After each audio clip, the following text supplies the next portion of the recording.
Welcome to MyLife, Chassidus Applied, episode 164, a special pre-Shavuos edition. Being that Shavuos is this week, Zaman Mattan Torah, the time when we receive the Torah, so let's begin with a few words about Mattan Torah in the light of Chassidus and in the spirit of applying it to our personal lives. With the presenting question, what practical lessons does Shavuos have for us today? Is there any special Shavuos message related to the 50th anniversary of the Six-Day War? So, there are many things we can say about Shavuos. There's hundreds of sichos and maimarim from the Rebbe and all the Rabbeim going back to the Alter Rebbe.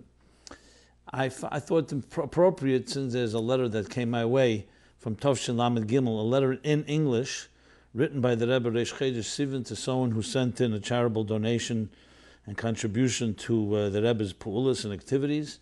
So the Rebbe gives him a bracha and says he'd like to share with him a Mattan Torah thought. So I felt that since the letter in English, to read that, and that gives us an insight among the many, but in the Rebbe's own words, to Mattan Torah. And of course preceded by the question which the Rebbe asks in the letter, the famous question, wasn't Torah already accepted and studied by the Ovis? Achle Nitna Torah is Kimu Kol Ovis, Achle Nitna Torah, that says the Ovis and even Adam Arishan fulfilled and kept the Torah and knew the Torah long before Mattan Torah.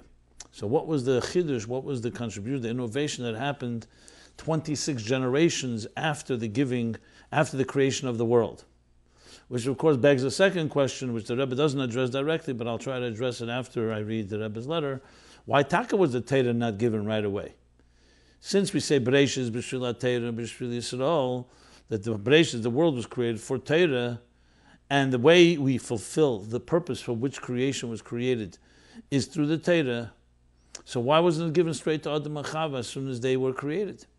Why did it indeed take 26 generations? All the way to the time of Moshe Rabbeinu. Remember, 26 generations, 10 generations from Adam to Noach, 10 generations from Noach to Avram, and from Avram to Moshe, 26 generations. The 26th generation, the Torah was given. So the Rebbe addresses the first question of what is the real Chiddush of Torah. So I'm going to read straight from the Rebbe's note, and there's an interesting footnote at the end of the letter, which I would suggest actually adds a Chiddush in the concept that Chassidus talks about, which first we'll talk about what the Rebbe says in the letter, and then that footnote. The Rebbe says, since we are, I will express my personal appreciation, this is for the contribution, by sharing with you a timely thought which was stimulated by your good deed, all the more so that it came in these auspicious days connected with the festival of Mattan Torah. And the Rebbe continues, the thought I wish to share with you is one of the Chassidic doctrines relating to the content of the festival of Mattan Torah, and while the subject borders on the mystical, it is like all matters of Torah, basically of practical relevance into the daily life in this world of action, where the essential thing is the actual deed. There you have, essentially taking an abstract idea, applying it to practical deed. That's my little addition. The Rebbe says, the subject concerns and follows the following question.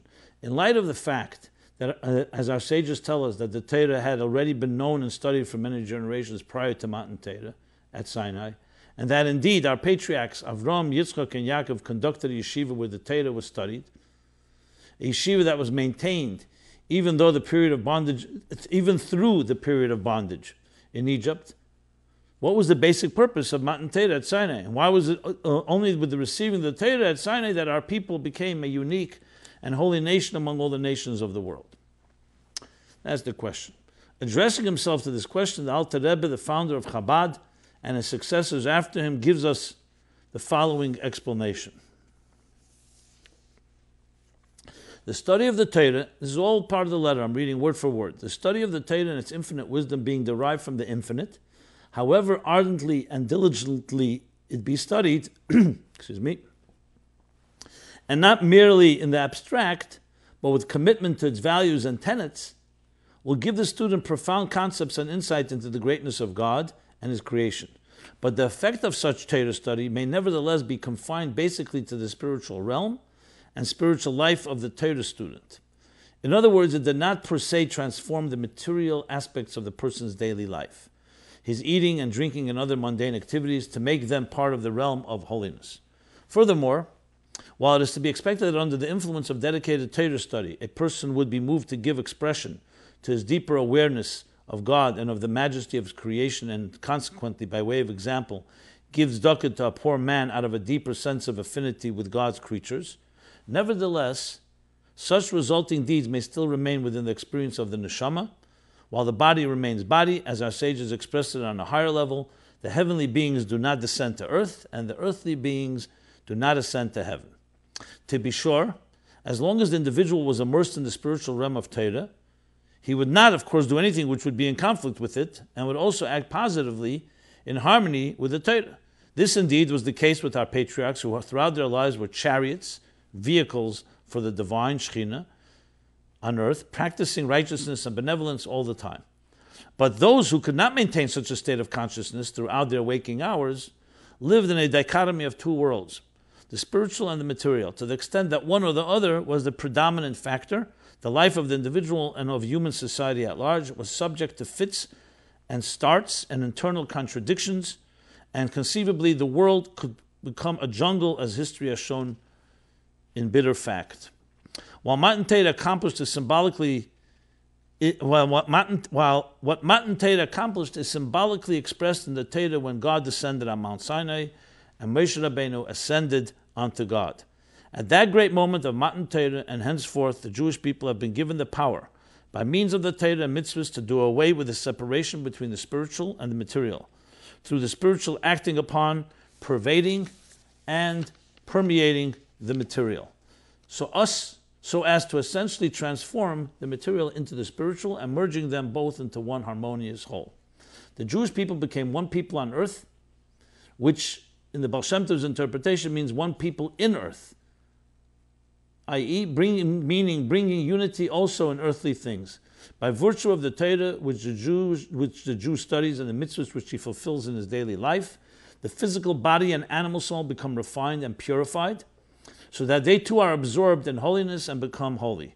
At the same time, the various material objects with which a Jew performs mitzvahs, the leather of the tefillin, the wool of the tzitzis, etc., are also transformed into objects of holiness, holy things. Consequently, even such ordinary day-to-day activities as eating and drinking, etc., are transformed from simple physical functions into acts of holiness dedicated to God in accordance with the rule of Torah: know Him in all your ways. In summary, Mattan Torah has brought heaven down to earth and elevated earth to heaven. Hitherto the material contradicted and inhibited the spiritual, even when it was made subservient to the latter, and moreover made a vehicle for it. The material itself underwent no essential transformation, meaning prior to Mattan Torah. And when it became free from the spiritual influence, it retained its gross material character. Mattan Torah, on the other hand, brought about such a change in the material world that it would actually be transformed and changed into something essentially spiritual. Mattan Torah has given each and every Jew the capacity, through Torah mitzvahs, to bring body and soul into such an intimate union as has not been possible before. Through the mastery of soul over body and the spiritual over the material, specifically through permeating the material and holiness and transforming its essential nature, the Jew is able not only to attain complete harmony within himself, but also promote harmony and unity in the material world around him, in coalescence with all-embracing unity of the one God, thus realizing his own destiny as well as the purpose and destiny of creation, bringing closer the fulfillment of the prophecy: God's glory shall fill all the earth. Wishing you and yours, aspiring Kabbalah's HaTorah, to receive the Torah with joy and inwardness, with blessing. The Rebbe adds then a PS, which is fascinating. The above point, namely, the essential change brought about by Mattan Torah, could be made clearer by analogy from the difference between a physical mixture and a chemical compound. In physical mixture, the components retain their original properties and they can be separated mechanically, for example in solids, or physically in solutions. Even in the latter case, as for example dissolving sugar cubes in tea, the result is not really anything new, but only sweet tea, quote unquote. And while sugar and water together produce a true solution, which is indivisible by such mechanical means as filtering, They can be separated physically by simply boiling of the water into steam, leaving a residue of sugar. In chemical compounds, however, the atoms of the compound elements combine to form molecules of a new substance whose properties are not like those of the original elements, as for example when hydrogen and oxygen combine to produce water. Such a compound is formed through a chemical reaction, and only another chemical reaction can break it up. Here's an example that obviously Chassidus does not bring else anywhere, and the Rebbe brings it, where he distinguishes basically that before Mattan Torah, even though two things could be mixed like sugar and tea, but they could also be separated. It didn't become intrinsically one. Whereas in a chemical compound, water is hydrogen and oxygen, and you can't just heat the water and the hydrogen and oxygen will separate. You need another chemical, an intense basically force to break them apart. So I'm sure that people who learn Chassidus can use this example and analyze to the extent, in the language that the Rebbe spoke earlier in English and Hebrew, is that the hefts of the world, the physical material world, can be transformed into a completely new entity. That did not exist before. Before you can use it for good things, but to actually transform it, that did not take place. So here you have in the Rebbe's own words, the Chiddush of Mattan Torah. What it means to us is very simple. As the Rebbe said in practical terms, it means whatever you're doing, your daily activities, the mundane activities, the menial labor that we're involved with and preoccupies so much of our lives, you can say, you know what, I need to do that as a means to another end, and I cannot wait for Yom Tov, for Shabbos, for learning Torah, doing a mitzvah, be with my children, which is the end of it all. Comes Mattan Torah says no. Mattan Torah says that even the details, even the most menial and mundane elements of life are not just a means. They can be transformed and become part of the whole picture, which has tremendous implications psychologically and emotionally. Firstly, that we don't have a fragmented or compartmentalized life of two worlds. In the Rebbe's words, two universes. When he said the expression, he said that, I forgot the exact expression, but that there's two different realities. And the second thing, from an emotional, psychological point of view, when you have that type of focus, you also have the ability to understand that there's a unifying force that connects everything. How much of our lives, how much of our sad moments, our depressed moments, are a result where we feel we're just going through the doldrums of the grind of life, and we don't feel anything sanctity, sacred, or transcendent, or exciting about it. Comes Mattan Torah says no. That in the most mundane details, the most material things of our lives, has tremendous amount of energy, and you can actually transform it just like a chemical compound, and can transform hydrogen and oxygen and turn them into water, a new entity that is forever remains such. The fact that it could be separated requires something that's not natural. Today we know we can split an atom, and we can also break up molecules, but that will require particular powerful forces, which of course are not the natural. So it gives us the power to understand, one, as I said, no fragmentation. Number two, that that every part of our lives is part of a deeper and higher meaning. And finally, maybe the most important thing of all, that whatever you do, not just great activities that have fireworks and drama and all that flashy stuff, everything you do is a tremendous effort of transforming this physical world into something that's soulful, that's holy. I want to conclude with what I said earlier. So why Taka was the Torah not given to Adam and Chava, if that's the case? So here, there are many explanations given, but the main explanation, you could look it up in the Sicha Shlach Tov Shem Mem Zayin, Sefer Sicha Tov Shem Mem Zayin, among other places. He explains that because the world, the way the Eibishter wants, that the God wants that the world should transform itself, is not just from above. That we should be ready for it. So just like the education of a child, why aren't we born just adults? Adults can right away be responsible for mitzvahs, after bar mitzvah, bas mitzvah, like Adam and Chava were created, they were 20 years old, not babies. Because growing through it and earning your way through your effort, through the effort of parents that educate and educators, prepares the ground, so it's not just something coming from above, from heaven. It's like the asus latata that really allows it to be integrated. Had the Eibishter given the Torah right away, it would have been the Eibishter giving the power. And even what he did was, says Chassidus Nezunim B'Chazir Shal Kodesh Baruch Hu, the first 26 generations were blessings from above, and they blew it. The blessings expressed itself, first of all, in long life. People lived close to 1,000 years in the first 10 generations before the mob. and other gifts, like you would bestow gift on children and spoil them.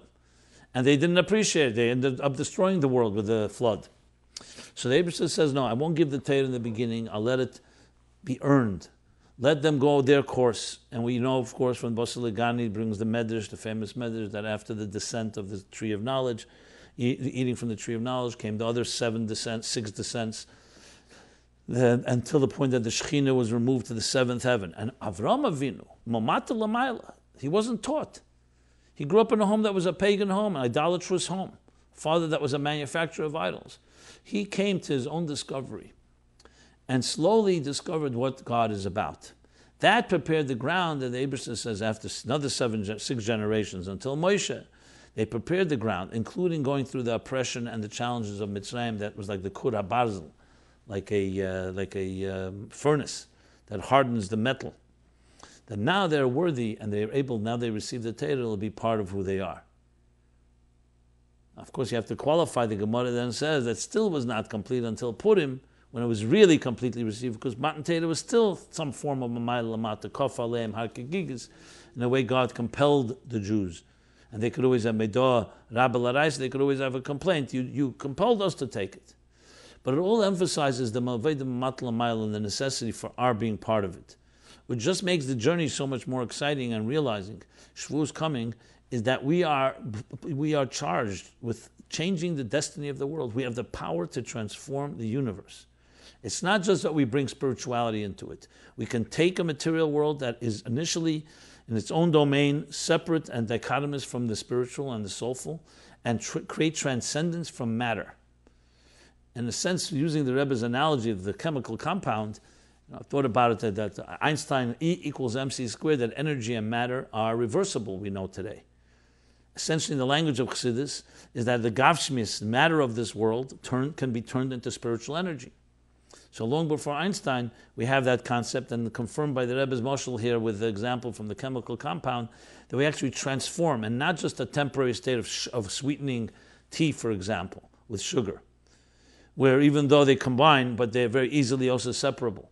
But you can make it inseparable, we actually transform and change the world. So every good deed, you and do, and I do, and that the people have done, the Jewish people have done, and people in general have done from the beginning of time, changes the world forever.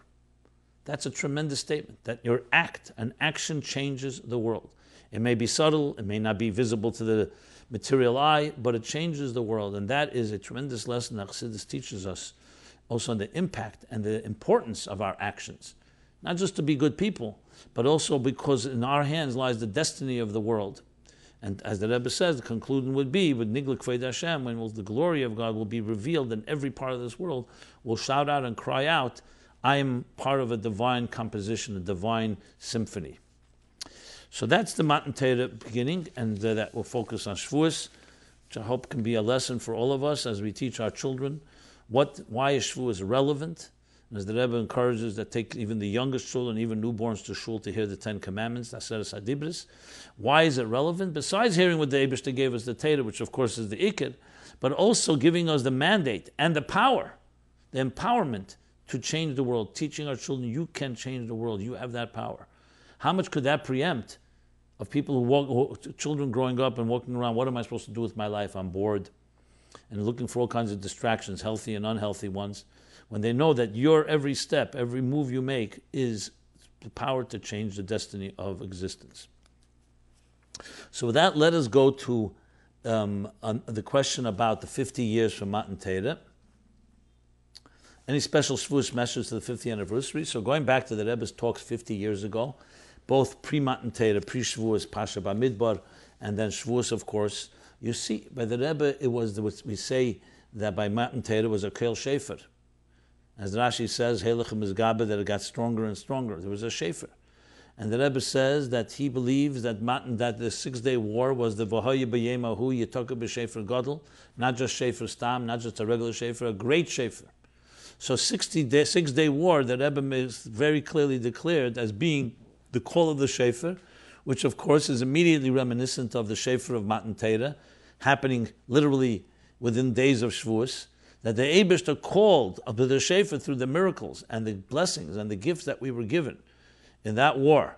And that first Shavuos, you hear the sentiments, the emotional eyewitness accounts of how Eden literally flocked. 200,000 Eden came to the first day Shavuos, and they just opened it up then, the old city, because they were clearing it from mines and making sure there were no dangers.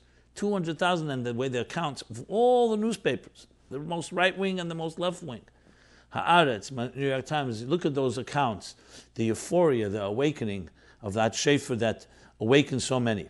The challenge then, of course, is, and that's the lesson that is the Vishtachvu al Har Kodesh, Tishtachvis al Har HaKodesh, that we should bow and prostrate ourselves to maintain the inspiration, is far harder than just having it. So the Shefer was sounded. The Shefer was also sounded by Mattan Torah, and yet afterwards they built a golden calf. And then the Maraglim led a mutiny against the Promised Land, against Eretz Yisrael. They had a Shefer because there needs Aveda. We need to work on it. The same thing now is to understand, after all the isms and all the different things, Judaism and Jewish success is not built on political, financial, cultural, technological prowess, but rather on spiritual vision. The mandate given by Torah to transform the world and turn a material world into a spiritual universe, a divine home, a dir b'tachtenim. So that is the lesson that only gets increasingly stronger as the Shefer gets stronger, as it was 50 years ago. And of course now as well, we have to open our ears to hear that call. And Shavuos 50 years later reminds us to think about that and what we have to do now to hear the Shefer, and ultimately the Shefer of the Gula Mitis Vashlema, for which the ground has been plowed and set, and the Rebbe says the stage is set. All we need to do is open our eyes, and I guess also open our ears, to be able to hear and see the divine hand behind the events of our times, as well as in the last 50 years, as well as always, but especially increasingly in our generation. Okay, next question. Moving along, there's a question. What is the Torah view on the current debate raging about the U.S. Embassy relocation to Jerusalem? Is the relocation a necessary stance, demonstrating that the Western world is not intimidated by the Arab world? Or is it an unnecessary provocation, putting Jews in possible danger of retaliation? Another person writes in different words, with the whole back, dear Rabbi Jacobson, with the whole world though the whole back and forth regarding the Israeli embassy, can you please clarify what our stance is as Chassidim of the Rebbe? I am asking the question after speaking with a friend who was brought up in a Lubavitch home, and he mentioned that he does not think it's a good move because it will anger the Arabs. His answer didn't really fit well with the way I was brought up, and that's why I'm turning to you. Thank you, and looking forward. So even though on one hand you could say this is a completely political thing, but since the question came in, I thought about it. And on one hand, we know the Rebbe spoke very strongly about Shleimus Haaretz and other things like that, but I want to make something very loud and clear here. And this is very, very important. In all the years of the Rebbe's talks about Eretz Yisrael, he never looked to the presidents of the United States and never referred to them in context of their support or lack support of Eretz Yisrael. The Rebbe always maintained this position. Eretz Yisrael can do as it sees fit.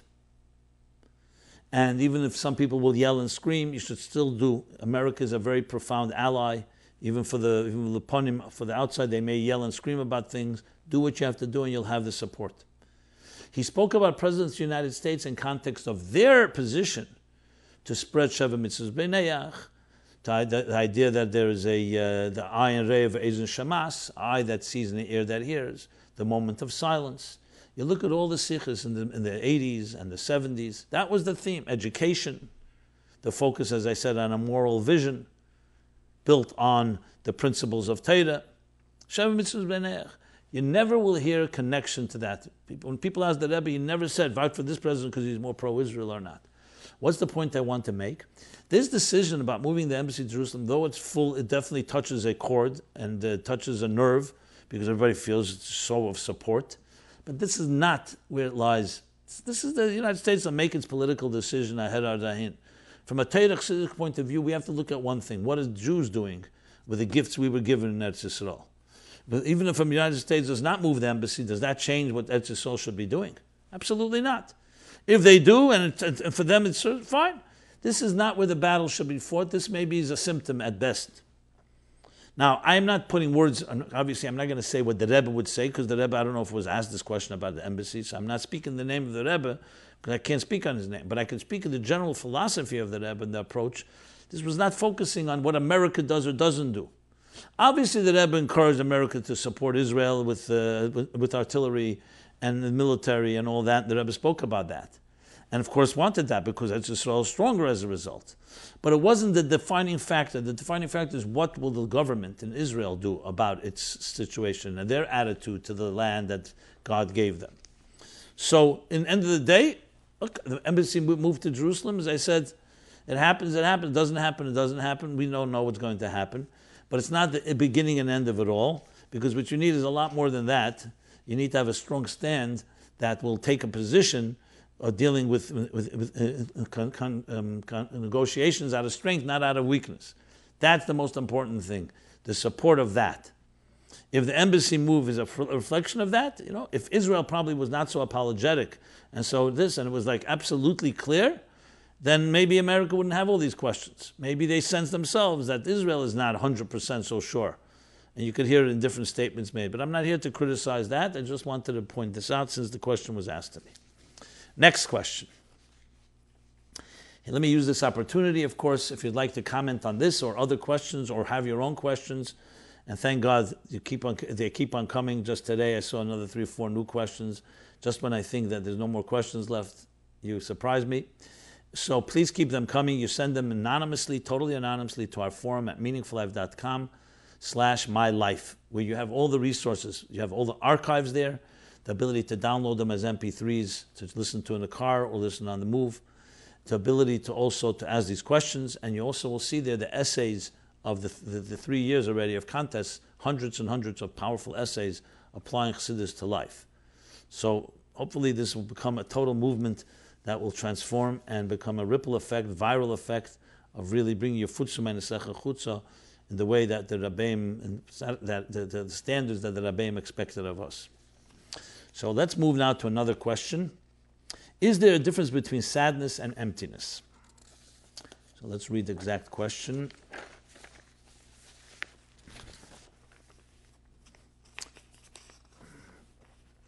Is it normal for people to have occasional feelings of emptiness? Psychologists might even diagnose such moods as depression. People are multifaceted though, so aren't random feelings of emptiness normal, or should it be a cause of concern? The past 2 years I've been going through a really hard situation. I was feeling really sad.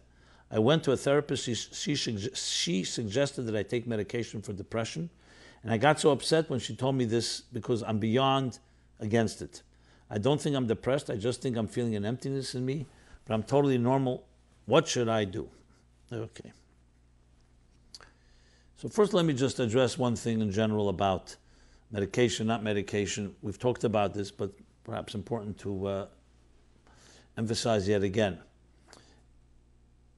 Obviously, we always need to look for good doctors and good therapists that are competent and more than the best that possible and sensitive to who we are. There are situations, unfortunately, that a person may need may not be able to just control their moods and do need medication. You can't just determine that on your own because you're subjective. You can't just determine it based on one doctor or therapist who, let's say, maybe is just everything is medication for them. That's why we go with the Rebbe's advice. You go to a professional. If you're not happy with their opinion, you go to a second professional. If you're not happy with that, then you go to a third and do 2 out of 3 what these professionals say. And it's not for me here or anybody to make those decisions without knowing the circumstances and without evaluating the situation of a person and all that comes with it. So that's the comment around that. As far as the actual issues of depression and emptiness, listen, we have in Tanya, talks about atzvos. And he definitely does not suggest medication there. So clearly he's talking about something that can be handled. Atzvos, even b'milad d'shamai or milad b'nei adam, meaning both depression regarding our spiritual state of mind or state of being and our physical state of being, and that clearly can be done with different type of methods that the Alter Rebbe lays out there, how a person should contemplate on, and how to build the strength that fights the debilitation of depression, as the Alter Rebbe discusses there. So let's distinguish and get back to the actual question about emptiness and depression. The interesting twist on all of this, and part of this is actually brought in Tanya as well, I'll speak in general terms, and I'll speak about the distinction between depression and what's called emptiness, is the interesting thing is, not to sound morbid, but dead people don't get depressed. You have to be alive and have to be sensitive to feel anything. So even though depression itself, as he says there, is not a positive thing, but the mere fact that you feel down means you're feeling something. What your goal is that the depression should not become demoralizing, but it should become motivating, which is the difference between atzvus and merirus. The fact that a soul is a restless soul, and ner Hashem nishmas adam, a human being's soul is compared to a flame, and a flame is always restless. Restless means that it's going to have times that it feels that it's missing something, feeling a certain void, feeling an emptiness. What happens next is what is the key. That we should feel is very good, because there are situations you're living your life and you feel you could do a lot more. That'll bring down anybody. The question is what it does. If it demoralizes you and breaks your spirit and turns you into someone becoming locked up and not doing anything, then we know it's coming from the Yetzer Hara, from the negative voice, negative side. If, however, this feeling of restlessness leads to motivating you to grow and to climb higher, then you transform it into a positive. So I don't know if I could get into exactly the word, what is depression, what is emptiness, but let's put it this way. I would define depression as the negative sort, where it leads you into demoralization.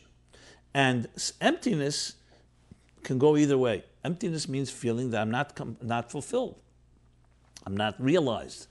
I'm not fully realized. I'm not fully realizing my potential. So what's the solution? Do something about it. The famous story with the Tzemach Tzedek climbing on the ladder with the other children. And they were afraid to climb to the top of the ladder. And he climbed to the top, and later the Alter Rebbe asked him why he was only the one that climbed to the top, and his classic answer was, Zayda. When they were climbing, they kept looking down. So they saw how high they were. They were afraid to climb higher. They were high enough. When I was climbing, the Tzemach Tzedek said, I looked up. I saw how low I was. It motivated me to climb higher. He felt that lacking something. So feeling lack can be a tremendous motivator. When you're very satisfied, Sameach B'chelke is good begashmis, but you're very satisfied and content in your comfort zone, it's not a very good motivator. So we have to distinguish. Maybe the distinction would be between angst and anxiety. Anxiety, we know, borders on depression or is like depression. Angst is a healthy form of angst. I remember once a cardiologist came to one of my classes, and he has a lot of difficulties in his life, his marriage and other issues. And he's always telling me, I wish I could just have some animal bliss, one day of just calm and bliss. So I said to him, smiling, half smiling, I said, you mean like a flat line? So he said, no, God forbid. Now you know a cardiogram, a healthy heart, a flat line is not a healthy heart. A flat line means a stopped heart, God forbid. A healthy heart looks like this, it's a wave. Well, what Chassidus calls Ratzei V'shuv, tension, resolution. Yearning and returning. So a healthy, balanced life is not one of a flat line where there's no ups and downs. It's a line where there's balanced ups and downs, peaks and valleys. So if the peaks are too high and the valleys are too low, that's unbalanced. But what you want in return is not a flat line. You don't want just calm. You want to have is a healthy measure of angst and restlessness that keeps you motivated. Always looking ahead to grow a little more. But not so far ahead that it completely demoralizes you. On the other hand, content to some extent, but not that content that you don't move. So it's climbing a ladder, one rung at a time. And that's the balance that we need to have. So emptiness can serve a role, a vacuum, can serve the role of drawing in a lot more energy. You feel a vacuum, as the Rebbe said in Tov Shalom et Ches with a heart attack. There he's talking about the negative vacuum, a vacuum when something is missing, like Yipokid Meshavecha, Nifkadetok Yipokid Meshavecha. They'll remember you when the seat is empty. So a vacuum can be a great catalyst for growth. That's how I would describe emptiness, as opposed to depression, which already is a feeling of demoralized depression, not a positive form. Okay. We'll do some follow-ups, which are also very interesting stuff, because there have been a lot of follow-up questions, and I've been trying to cover, but I want to catch up on some of these follow-ups. So let's do a few of the follow-ups. We'll start with the Rashbi. Being the Rashbi coming from Lag Ba'emer, which is the Mattan Torah of Primus HaTorah, as we lead toward Mattan Torah of Niglad Torah, or Kol HaTorah. So, and since I spoke about Rotzi V'Shuv, here's a question. Dear Rabbi Simon, You mentioned the Rashbi without appropriate shuv. The Rashbi had and was therefore told to return to the cave, referring to the 12 years he was in the cave. And when he came out, he had this unbelievable spiritual heightened state that whatever he looked at began to burn. So I described it in the context of a Rashbi without the proper balance and integration, which came the 13th year, that wherever he went, he repaired. So I referred to it as a Rashbi without appropriate shuv. Is there a difference? So the writer continues. Is there a difference between this Rashbi as well as the Rashbi of the 4 that did not exit the Pardes and the Rashbi of Nadav and Avihu? Let me explain. Nadav and Avihu, if I recall correctly, were not called tzaddikim because of their Rashbi without shuv. However, the Rashbi and the 4 that entered the Pardes were still called tzaddikim. Is that correct? Assuming Nadav and Avihu were called tzaddikim, why is that one has an incorrect shuv and does an avera, and is he still called a tzaddik? I understand that there's a lesson to be learned here about the appropriate shuv needed after the Rashbi, but that does not lighten the blow of an avera being done, or does it mean that there is a difference between Nadav and Avihu and the others that did not have a proper shuv? Maybe this is what the other person meant by pulling the tzaddik card. Okay, so let me clarify. First of all, Nadav and Avihu, as a matter of fact, were tzaddikim, and not only that, the Krevi HaKadosh, Moshe says that he told of Aaron that I thought when the Abba said B'Krevi HaKadosh, those that are close to me, meaning God said, Hashem said, those that are close to me will sanctify me. I thought it meant you and I. And you know, it ended up being your children, Nadav and Avihu. So Nadav and Avihu, as Chassidus brings from the Eir HaChaim, what they did was out of deep passion. The great Shukah and Gaguyim and Ava and all the languages, all the terms about the Eir HaChaim HaKadosh brings in going into the Beis HaMikdash, that the first day it was established, to experience the Elokus. So where does it say anywhere they were not tzaddikim? They were great tzaddikim. As a matter of fact, it's like even a question if they did an avera. Because only afterwards in Achrei Meis, it says, Achrei Meis Shnei Bnei Aaron, now I'll tell you how you should enter. And Yayin v'Sheicher al Teish. They didn't have a commandment they shouldn't drink wine and anything that is intoxicating. So yes, we learned the lesson that there was a Rashbi without a balanced shuv. It was a Eish Zara, is the expression, that there was a foreign fire, an alien fire that consumed them. But it should never be confused, God forbid, with anything that was sinful. We do indeed learn the lesson, and then afterwards Eibishter says, here's the balanced way to enter. As far as the same thing with the 4 that went to the Pardes, Rabbi Akiva, Ben Azai, Ben Sheish, Ben Zema, and Elisha Ben Avuya, later called Acher, they too, I don't even know if the word tzaddikim is used. They were tanoim, and they were definitely great people. Probably, I think Nadav Avihu is considered to be even higher than they. But the similar idea, that only, as you said, 3, only Rabbi Akiva nichnas b'shalom v'yotze b'shalom, which is Rashbi and Shuv, as explained in Achrei Meis Memtes and other places. The other, one died, one went insane, and one became an apostate. Clearly, a Rashbi without a proper Shuv. So, as far as the Rashbi goes, I didn't see befeiris that the Rashbi, the 12 years, is a Rashbi without a proper shuv. I was just using that as an explanation, as an example. But in all cases, it came from high levels of spiritual experience that were not balanced and properly integrated. You know, going back to Mattan Torah, that's what happened by Mattan Torah even. I'll call dibur porcha nishmasam, and you needed the tal tchiyah, every one of the 10 utterances that Hashem said, the neshama was porcha, went kleis nefesh. But that was not the kavanah. The kavanah is to come back souls inside bodies. The Rebbe has a beautiful sikh, I think it's in Tovshin Mem Vov. In the Shleishi Simei Agbola, he speaks about if Mattan Torah is uniting heaven and earth, why do you need Shleishi Simei Agbola 3 days before that? Agbola means literally limit, and make a line, a boundary, that you shouldn't cross this line. Because the Rebbe said precisely because you want to have the Ratzit and the Shuv should come together. That's why there was the Tzimtzum Arishin for the same reason. Even though afterwards comes the Kav, and the air radiates, but you need the tzimtzum to first create space for a recipient. Then you could bring the light, and then that recipient, the Klei HaMakabel, can continue to expand and grow, and then receive even the energy before the tzimtzum, and even that which was even before, even Chodesh, that even before the tzimtzum wasn't there, in a revealed way. As he explains in the beginning of Samavov, the Rebbe cites all this. So we always need to have the balance of Neshama B'Guv, that balance of Ratzei and Shuv. And so the word Aveda is not used anywhere by another than Avihu. And though you could say subtly, yes, they did something wrong, and should they have known better? Was it coming from the right intention and it ended up with a bad result? There's different ways to talk about it. But at the end of the day, there was a big Kiddush Hashem, and above all, we learn from them the proper way to enter into Holy of Holies. The next question, superiority in Torah, which was discussed 2 episodes back. Superiority in Torah. That was okay. So I have a question regarding Parshas Bamidbar. Many people, especially rabbis in their shul sermons, wish to present the senses of Parshas Bamidbar as a shining example of how every Jew counts. Even Rashbi famously comments how Hashem counts the Bnei Yisrael because He loves them. He says, "B'chol shah meini meiseh." When you love something, you count it all the time. My problem with this is that the Torah emphasizes again and again that this census was not for the entire Jewish nation, but rather from miben esrim shana, only for those 20 years and older, kol yetzit tzava, those that went out to the army, to war. Men over the age of 20 who would serve in the army.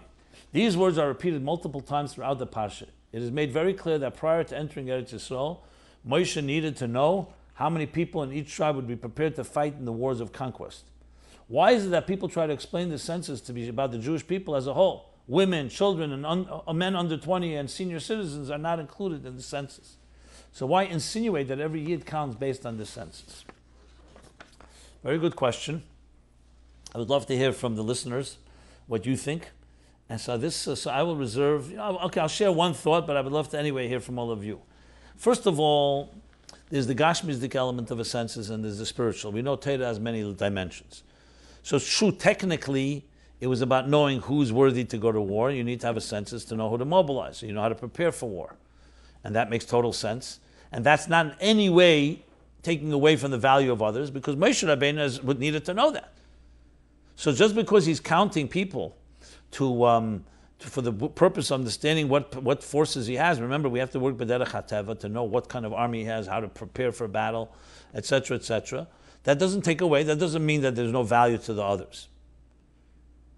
The fact that it's used is because, exactly as Rashi says,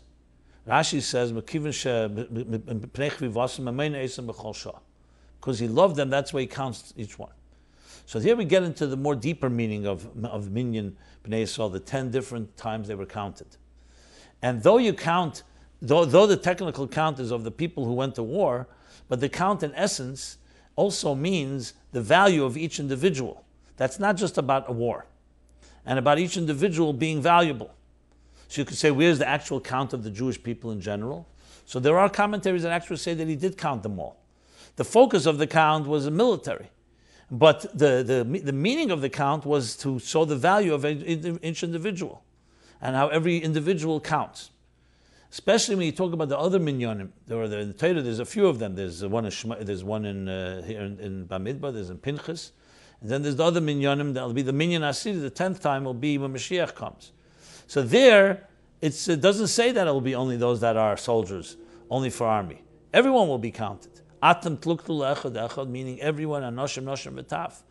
So there's times where you specifically focus on the military element, but there are times you focus on the value of each one. And they both are, and one can be learned from the other, because the fact of the matter, even though this may technically be only from 20 to 60 or 20 to the age where they are worthy of going to war, nevertheless, it really reflective of the value. Why are you counting them? You're counting them because of the value of each individual. That's one thing. That's two things, rather. Another point I want to make, in Tov Shemem, when the Rebbe spoke, he brought these psukim, he brought it even with Yagabet children, and says there clearly with Shevet Levi, that you're talking about Kol HaRoy Zitzova, so even though technically, yes, some people can't go to war till they're 20, but you also look at who's worthy of going to war, and war can also mean spiritual war. The 20 and older went to physical war, but there was also a spiritual war that the men under 20 and over the age of war, and women and children also participated in. So there's the same lesson can be learned. So you have to realize there's the technical part of the counting and there's the significance of it. That's briefly spoken, and I hope to hear from others to maybe get better answers or more complete answers. And maybe there's something from the Rebbe that I don't recall about this particular topic, but there may be. So let's move on to the next question, which is also about superiority and Torah Question number, dear Rabbi Jacobson, I really enjoyed last week's episode, meaning 2 weeks ago, at 162, especially the discussion about superiority based on the controversial passage in Masechta Seita. I appreciated your response that Hashem created all beings and therefore would not appear to devalue any of his creations. I also like the idea that each type of person has a maila, a quality, and that does not contradict a hierarchical structure and different roles assigned to different situations. Really appreciated the explanation of Koyin Balmum Shekoyach.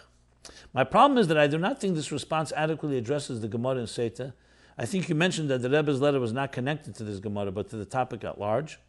The Torah says that if the Seita is found to be innocent, she will bear children. Chazal then add to this that the children born subsequently will be male rather than female, tall rather than short, white rather than black. It seems that Chazal are saying that children who are male, tall, and white are more desirable for a woman who is falsely accused of adultery in contrast to those children being female, short, or black. I think we need to try to understand why is it that Chazal felt the former qualities are better for a woman in that situation. The main problem here is that the Gemara contrasts the two qualities, whereas with Koyin Balmum, for example, the Torah provides a list of defects, but does not explicitly say that a healthy, unblemished Koyin is the preferred servant in the Mishkan. Can you please revisit this topic in the next episode? And thanks again for such an enriching, inspiring broadcast each week. If I recall correctly, I did respond to this. There are qualities that a male has over a female. We talk about going to war, we just mentioned. There's other qualities. There's qualities of a tall person over a short person. There's qualities over a whiter complexion over a darker complexion. So because of those qualities, that's why the bracha may be about that. But don't think that that means that other qualities don't exist by other people. Now, why the Torah chooses that? Look, you have, by Sfardim especially, others say they love to have a ben zocher. But we know that necessarily always purely because of Torah reasons. It could always be sometimes because of cultural reasons.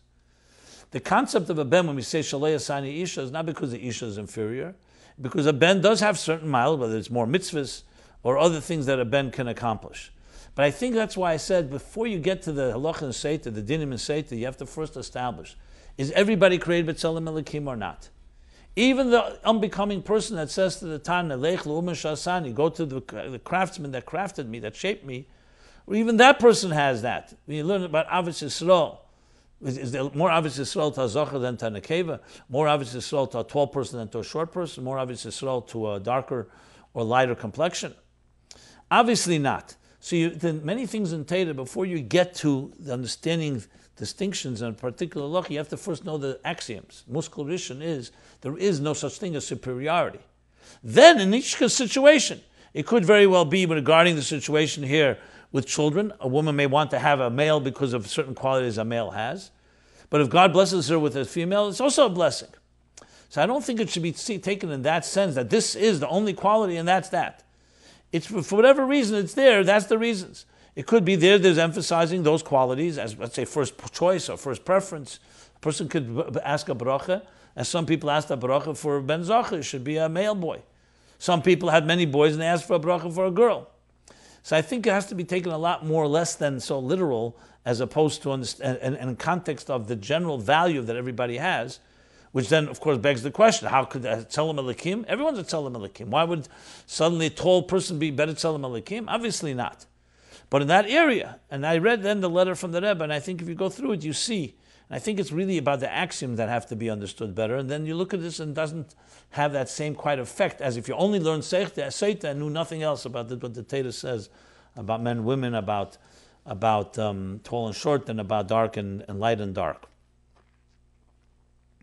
Okay.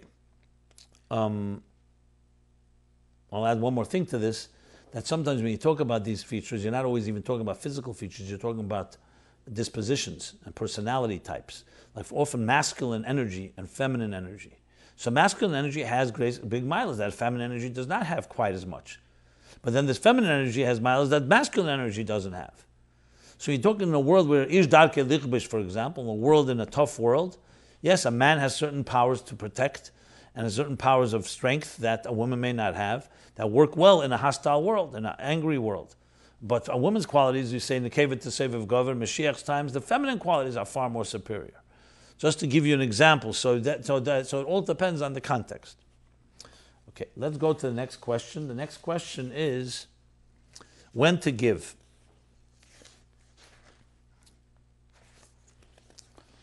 I'm just looking at everything here. When to give. So we talked about this last week, and the discussion was about giving to in situations where the money may be going tzedakah, charity, to money may be going to inappropriate places, to inappropriate people using it for inappropriate things. And we talked about whether you know about it for sure or you don't know for sure, and the different circumstances. I'm not going to repeat what was said. You can always go back to last week's episode. So there was two comments that came in that I want to cite. First was a very interesting letter someone sent from the Frierdiker Rebbe, a very unusual letter, I would say. Igris Kedish, Volume 7, page Tzaddik Beis, 92. It's a letter from Chav Beis Tevis, Tavshin Gimel. And the Frierdiker Rebbe talks about this. I'll just briefly capture what he says, that in answer to the friend about a certain woman who gave money Le'ilui Nishmas in honor of the memory of the soul of her daughter, whose name was Esther, Zal, and something happened to her strange. She heard a voice, but did not see anything, and she was sure that it was the voice of her daughter seeking a tikkun, repair. So the Rebbe, Frierdiker Rebbe responds, we have Maimore Chazal about this, are explicit in different Sfarim of Rishonim and explained well, with different books that explain in very Mavili Harayan, very bizarre and strange events from Gdei Atei and Yira that were present in such different places where they've heard such voices. But regarding this particular story, the Frierdiker Rebbe continues, says, don't say this is connected to her nerves, meaning it was just an illusion that came because she was depressed or she's anxious about it, but it's Dover Poshet Kemashmoi. And he goes on, bodily, the Frierdiker Rebbe says, that this was due to the neshama of her daughter coming and complaining because the money she gave in honor of her soul went to places that were inappropriate. With good intentions, but it was part of the tzedakahs went to places that someone could say was supporting meisdus and organizations that are machtiyeh, that cause people to sin. I'm not going to go through all the different details, but basically he's saying, so therefore take this seriously in the context of looking that someone with a Yiras Shamayim should look at the list of charities she's given and see if indeed it was given to all to appropriate places. Because the daughter is crying out and saying, you're giving charity in my name, not for appropriate things, so you should correct that. And again, good intentions of the mother, the Rebbe Frierdiker Rebbe qualifies. He goes on to speak about the Alma de Shikra, we live in a false world, and speaks about from Rab Gershon Ber Paharer, his expression as Sleitzich, how Sheker confuses people. And in this world of Sheker, sometimes people do things even with good intentions that are wrong, and that's what the voice of the daughter. So it's an interesting letter. Never saw it before, and I thank you for the person who made me aware of it. But since we're talking about charity in different places, in appropriate places, here is a clear letter that talks about this as well, for the record. Okay. Again, Chelik Zayin Igris Kedish, page 92. Another comment on this issue, helping others, types of giving. There is the expression, no good deed goes unpunished. Perhaps that is the history of the Jewish people, but we go on doing mitzvahs anyway, because it is our nature to do so. I have enough personal stories of mitzvahs that end up backfiring, but we all have these stories, so no need to depress people. Here are two positive stories.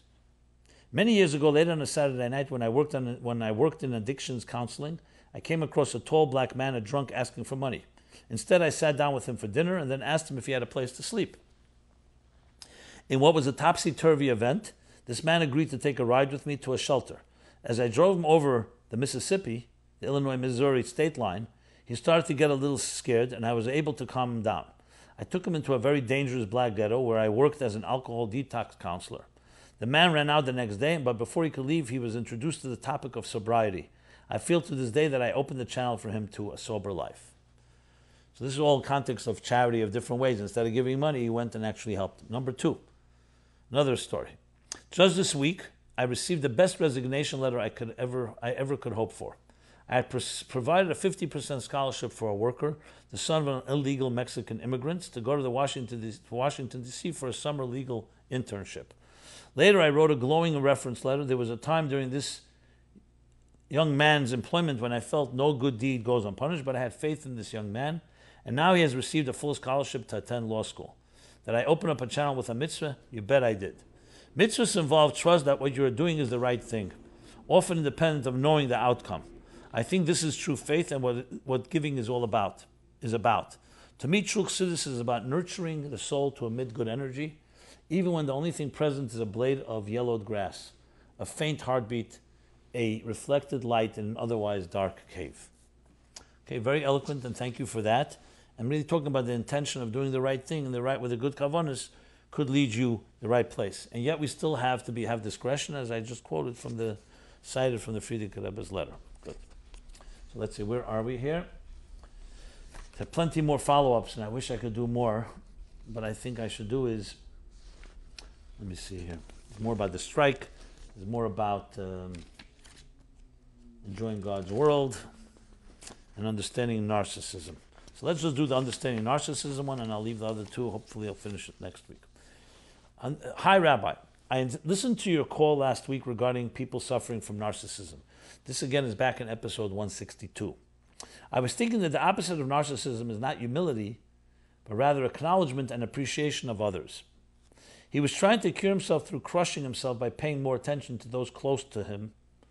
Might be more effective. Just sharing my 2 cents.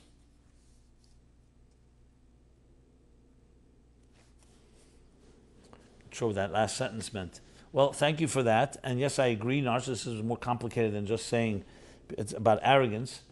It is about appreciating others, but that is also part of bittul, and not being so self-focused. But thank you for that comment, so I'm glad I read that. And as I said, the other two, well, actually 3, no, 2 more, we will leave for next week.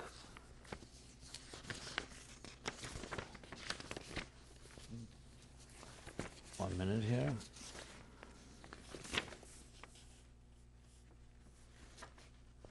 Okay, so let us go to the Chassidus question, and then we'll do the essays. Chassidus question of the week is, as we near the end of the final week of Sfiras Eimer, counting the Eimer, when we refine the midah of Malchus, yes, the last of the 7 is Malchus, can you please shed light on its practical application to our lives? I must say that when I did the spiritual guide to counting the Omer, this was one of the hardest ones, maybe the hardest, Malchus, because for the following reason. The others are obvious emotions, whether it's love, kindness, chesed, or judgment, or discipline, gvura, or compassion, rachamim, teferes, netzach as ambition, determination, fortitude, hoid as humility, or acknowledgement, or yielding, and yesod as bonding. These are clear emotions. When it comes to Malchus, Chassidus, you find it has so many different roles, and many of them are not necessarily connected to Midah, because sometimes you say Zoh and Malchus. And Zoh would be Midas, and Malchus is not considered a Midah then. It's considered the Makabel, like in the Keva, the Levona, that's Makabel from the Shemesh, and Mashpia to Biyah. But then there are times where we talk about the 7 Midas, like it is here in the Sfiras Eimer. For example, by the Masois, we say 42 Masois, 42 journeys. The Alter Rebbe clearly says it's everything but Malchus. It's 6 times 7, meaning the 7 in the 6 Midas till Malchus. But Sfiras Eimer clearly is also the refinement. Birer HaMidas includes Malchus. So I seeked out which Maimorim focus specifically on the Midah. So we have Maimorim about Sfiras Eimer, goes through the first sphere of Chesed, Maimorim from the Rebbe Rashab, Frierdiker Rebbe, and the Rebbe, that speak about Chesed, Sheba Chesed, Gvura Sheba Chesed, all the way to Malchus Sheba Chesed. But in those Maimorim, Malchus is Dibur. Malchus is the expression of the emotion, which again is not necessarily purely emotion, it's an expression of an emotion. But then looking further, I found actually in the Maimorim of the Alter Rebbe, and then brought later, that when he says Malchus is Midas Harememus. So there you have the Midah, Midas Harememus. So how do you define Rememus? So you could find sovereignty. Rememus means exaltation, state of exaltation. So I chose the word sovereignty and exaltation. I think I may have used exaltation too, but also majesty and dignity. Because it's the sense of remus, of feeling dignified, like a king or a queen. So dignity is a tremendous emotion, but dignity, interestingly, is not like the other emotions. The other 6 emotions have a substance. Malchus lesla magama klum. Dignity, you can't buy dignity. You can't cultivate dignity. Dignity is an outgrowth of doing the right things, and a person has kavod, atzmei. It's similar to what the Mishnah in Pirkei Avos says, Shleishik Sarim Hein, Keser Teira, Keser Kuna, Keser Malchus. Then it says, V'Keser Shem Tev, El Al Gabein. And the crown of a good name rises above them all. So the Rebbe asked the question, why does it then say 3? It's just 4 Kesarim. Teira, Malchus, Kahuna, and Keser Shem Tev. Because Keser Shem Tev is not a Keser you can acquire. A Keser is an entity, Teira, you can learn Teira. Kahuna is through birth, the family of Shevet Lev, of Makay Hanim. And Malchus is also either through birth or you are appointed as a king. But when it comes to Shem Tev, you can't appoint Shem Tev as a result. Do the right things and you'll have a good name. Same thing with dignity. But it's still a midah. And the midah, imagine a person has Chesed, Gvura, Teferes, Netzach, Yesed, and they don't have Malchus. They have no sense of dignity, no sense of self-worth, self-confidence. As such, one way, and I'm sure there's other ways to define Malchus as a midah, as a birra midah, is the midah of your own self-worth. The idea of self-confidence, self-esteem in a healthy way. The Rebbe brings from the Chazal, from the Gemara, and from Shabbos and Zayar, all call Yisrael Melachim Heim, or B'nai Melachim Heim. All feeling Malchim, Mamleches Kayanim, V'gei Kaddish, as we say, as the Eibishter calls the Eden, right, going into Mattan Torah. A sense of dignity. The Rebbe quotes the Gemara in Zvachim, where a Jew was was walking, and the Melech, who would become the next king of the Roman king, saw him, and he saw his gartel had fallen down. So he got off his horse. And despite that him being the king, or the next king, and this was being a Jew, he said, because your mamlechas can't be Kodesh, it doesn't pass. You have to walk with a gartel that's in the right place for your dignity. Dignity is an element of that sanctity that comes from the tzelem alakim of a person. So you could have all the good midas, you could be powerful chesed through yesod, but if you're lacking malchus, you're lacking that dignity, which is why it's the conclusion of the midas, and it's how we go into mamlechas keim gei kodesh, into Mattan Torah, that after refining each of the midah, now comes the final one, which is like el al kolona in a sense, that's above them all, is the sense of your own dignity and value. That the Eibishter made you, and you have value, and you have majesty and dignity as part of your life. And if you look it up in my book on the Counting of the Omer, I go through the breakdown of it into each of the 7 days within Malchus, and you can also find it online, and we have an app.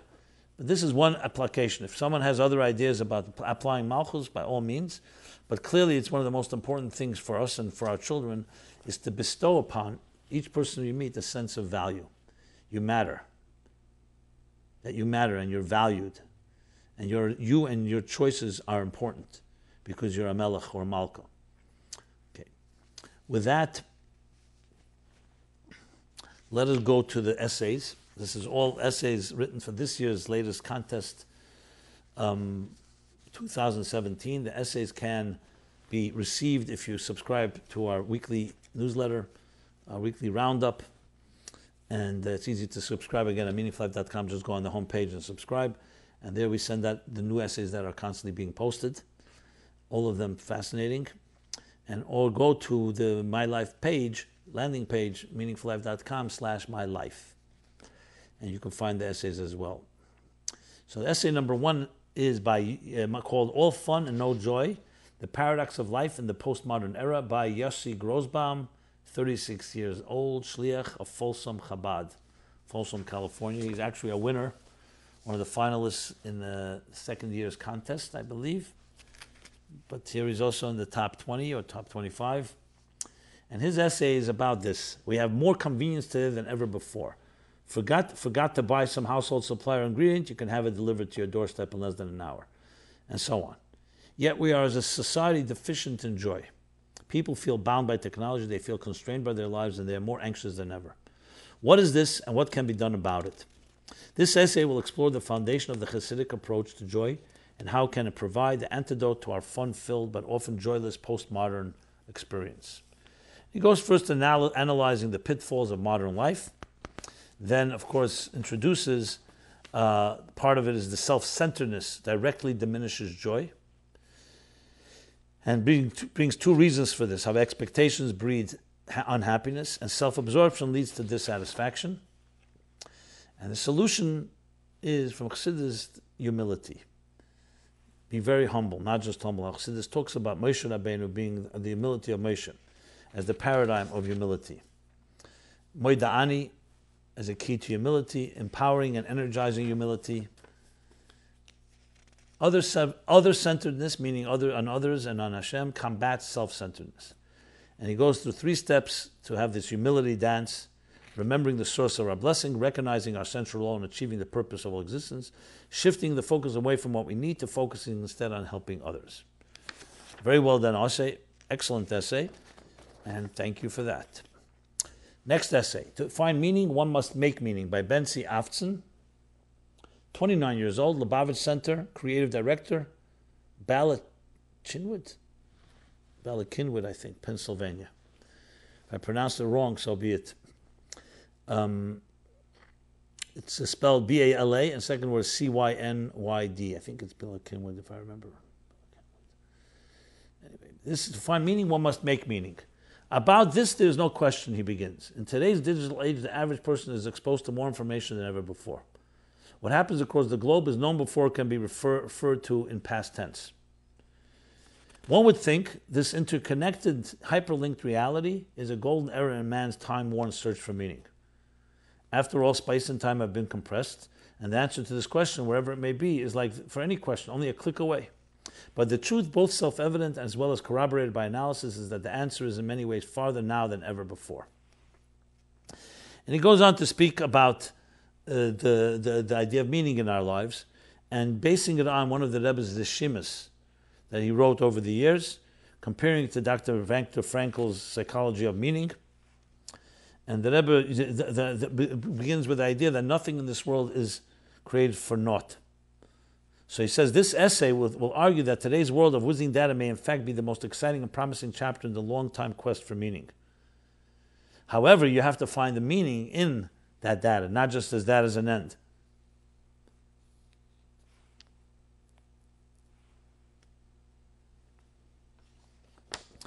And understanding the purpose and meaning in everything. And he goes on to do an elaborate way, in a very fundamental way, explaining how everything in this world is about meaning.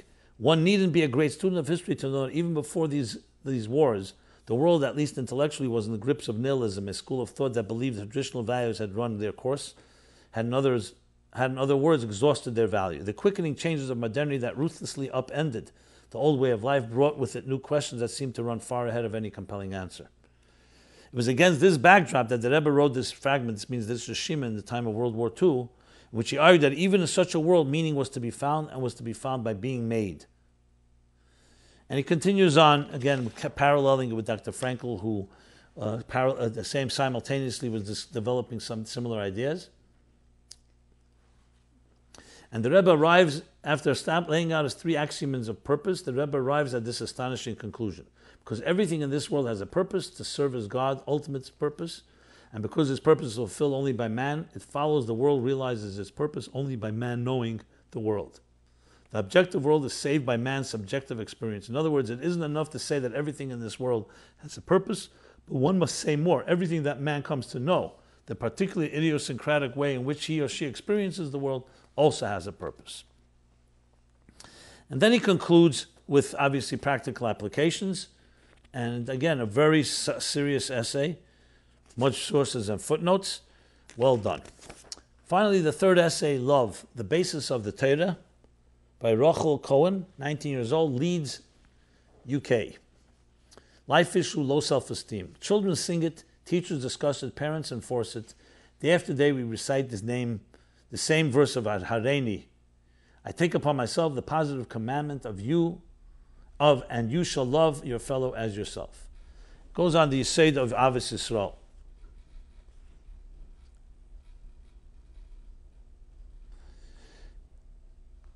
So through various sikhs of the Rebbe and the Alter Rebbe's Talmud, we will answer the question of, before loving others, how can one feel more worth, value, and love of oneself? And goes into a discussion, what does Chassidus mean with the self?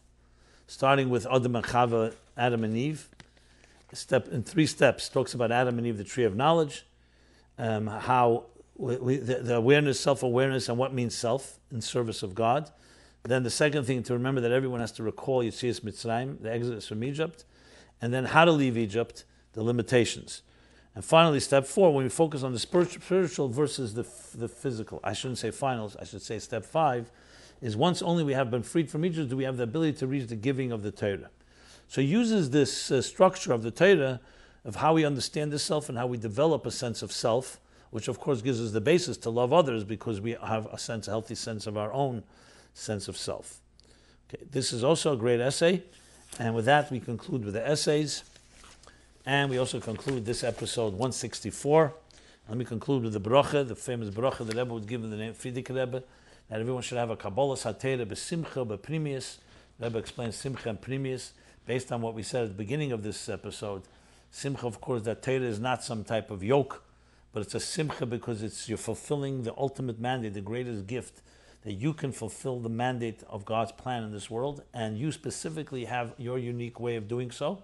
And beprimi is that it's internalized. It's an integrated and internalized experience, not just one superficial. So everyone should have a very freilich in Shavuos. And until next Sunday, we'll be here next Sunday after Shavuos, which was every Sunday we continue MyLife Chassidus Applied from 8 to 9 p.m. every Sunday. A good Yontif and Kabbalah Satera b'simcha u'beprimius.